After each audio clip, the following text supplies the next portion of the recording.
Have you ever noticed that the moment King Charles, Princess Catherine, or Prince William make headlines, poof, suddenly Meghan and Harry pop out of nowhere with a podcast, a surprise appearance, or a fresh batch of tears and tea for the press? Ladies and gentlemen, it is not a coincidence, okay? It is a terrible PR pattern. And today we will be talking about an article by the Daily Mail that they are calling this tactic the Sussex Distraction. Hello everyone, I'm Star Chairs, and in this channel, we analyze videos through the lens of PR. This video contains personal commentary based on publicly available information, including subscription content. It's intended solely for entertainment and educational purposes. Opinions expressed are my own and should not be considered factual allegations. Viewers are always encouraged to do their own research and form their own opinion. All right, now that we got the disclaimer out of the way, if you've ever wondered whether Meghan and Harry's announcements just happened to land during, royal events, wonder no more. From court cases to baby teeth, from podcast tears to copycat Easter outfits, this timing isn't random. It's terribly coordinated. But here's the kicker, guys. What they think it's clever PR is actually one of the biggest mistakes you can make when you're trying to build or salvage a personal brand. And the Daily Mail article explains 4 different scenarios, and I will break it down for you. Let's start with the most recent case. King Charles makes a historic visit to Canada, his first as head of state. He's literally opening Parliament for the first time in 58 years. Canadian press is hyped, and guess what happens the same day? Yep, you guessed it. Harry is across the globe in China. Yeah, he just happens to pop up in China. He speaks at a tourism summit as part of Travelist talking about ecotourism. I tried to find out how he got there, but according to this article, it is not known what flight Harry took to China. Travelist declined to share its own model's estimate for the amount of harmful emissions caused by an average first-class ticket from Los Angeles to China.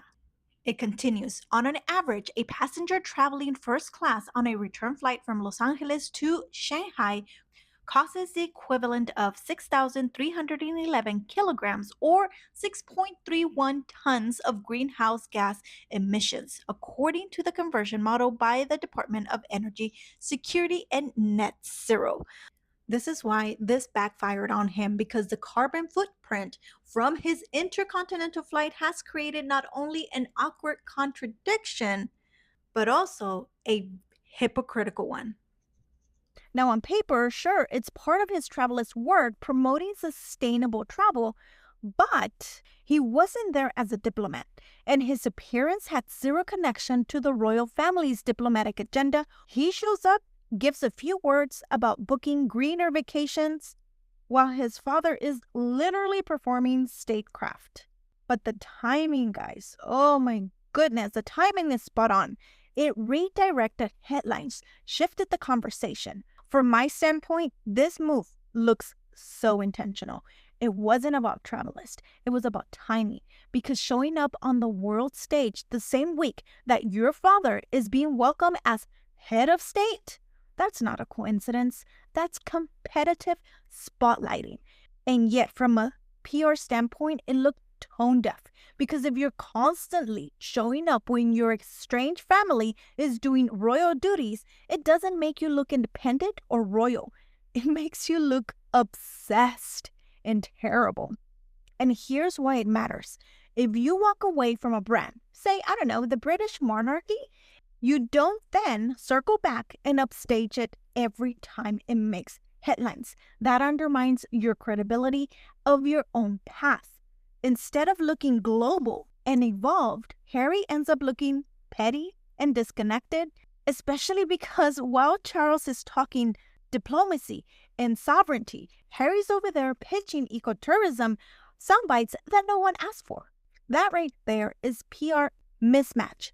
The content didn't align with the context. The audience sees right through it. And that honestly is just so pathetic. Let's go ahead and go to the next one.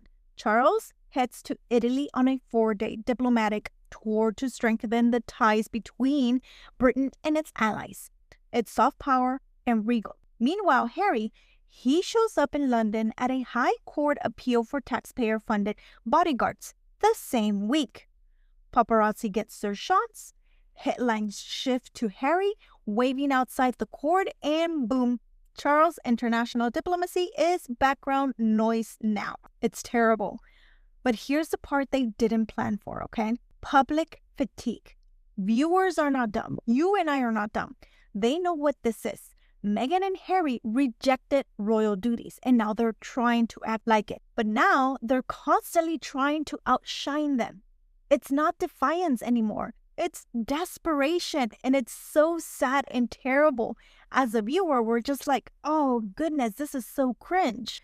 But if you thought that was subtle, let's talk about the baby teeth, because Prince Louis turned 7. Kensington Palace releases a sweet birthday portrait. Nothing overly produced, just a classic royal tradition. And a few hours later, Meghan tells New York audience that her son Archie is about to lose his first tooth. And then right on cue, she says she might miss it because she's just too busy launching her brand.